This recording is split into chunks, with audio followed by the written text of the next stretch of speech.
Chicago. A high-ranking Chicago police officer was fatally shot on Tuesday afternoon within sight of City Hall, turning some of downtown's busiest blocks into a chaotic crime scene and adding to a grim tally of officers killed across the country in recent days. The officer, CMDR Paul R. Bauer, 53, was chasing a man near a state government building across the street from City Hall in the early afternoon when he was shot.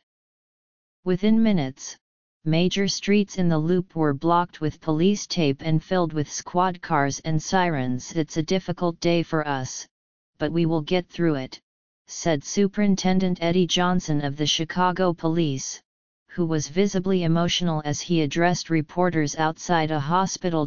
Commander Bauer was the fifth American police officer shot dead since last Wednesday, and the 12th killed by gunfire so far this year, according to the Officer Down Memorial page, which tracks incidents.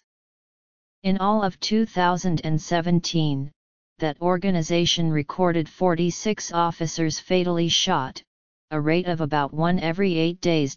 Police officers have been killed recently while responding to a 911 call in Ohio, serving a warrant in Georgia and confronting a shooting suspect in Texas. 3 police officers were shot and wounded in Detroit overnight Sunday, and on Tuesday, another Detroit police officer died in an on-duty crash. In Chicago, some people who saw the immediate aftermath of the shooting described a confused scene with people yelling and police swarming the area. People were shouting at each other, because people thought it was a riot, and so did we, said Gloria Schmidt, who said she had been inside a nearby courthouse and came outside shortly after the shooting.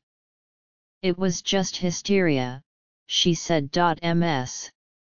Schmidt's husband, Jorge Rodriguez, said he saw a man being taken into custody outside the James R. Thompson Center, a Chicago landmark that houses state government offices and a food court that is popular with downtown workers. "They just seemed to be searching him and taking off articles of clothing," Mr. Rodriguez said. Many details of the encounter remained unclear.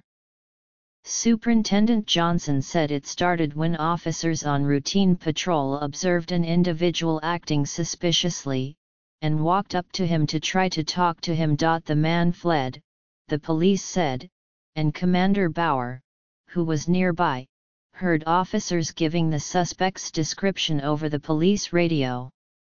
When the commander spotted the suspect, Superintendent Johnson said, an armed physical confrontation ensued and the commander was shot several times. Superintendent Johnson said the police arrested a suspect and found a gun. Commander Bauer, who worked for the police department for 31 years, was the highest-ranking officer in the city's Near North Police District, which includes tourist attractions like the Magnificent Mile shopping area and Navy Pier. Commander Bauer's death prompted an outpouring of sympathy from elected officials, including Gov. Bruce Rauner of Illinois, who has an office near where the shooting occurred, and Mayor Rahm Emanuel of Chicago, who has faced pressure to reduce the city's high homicide rate. "The hearts of every Chicagoan are heavy," Mr. Emanuel said in a statement.